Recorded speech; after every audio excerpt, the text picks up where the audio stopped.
Ilikuwa siku ngumu katika chuo kikuu cha Waadventista wa Sabato cha Lukanga, Jamhuri ya Kidemokrasia ya Kongo. Mnamo Machi 18, 2001, wapiganaji wenye silaha wa kundi la Mai Mai waliingia ghafla katika eneo la chuo. Wakawatisha walimu na kuwashambulia wanafunzi. Hali ilikuwa ya hofu na taharuki, na wanafunzi 3 wakachukuliwa na kupelekwa juu ya kilima, huku wengine wakisubiri kwa wasiwasi.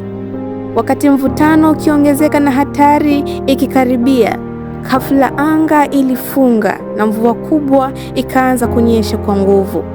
Wapiganaji waliamini maji yangewalinda, lakini badala yake walikata tamaa na kuondoka.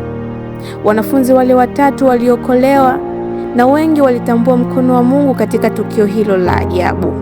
Lakini changamoto haikuishia hapo. Baada ya migogoro ya ardhi kuendelea, familia za eneo hilo zilidai umiliki wa ardhi ya chuo.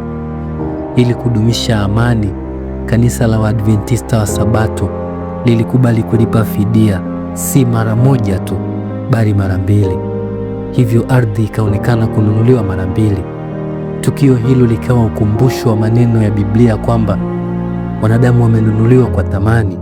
Kama ardhi ilivyolipwa mara 2, ndivyo Mungu anavyowakomboa na kuwaita kuwa wake.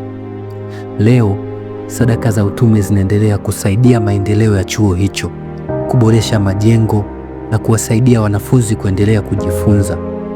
Hadithi hii inaonyesha kwamba hata katika hatari na migogoro, Mungu hulinda, huongoza na hutumia changamoto kuleta baraka kwa wengi.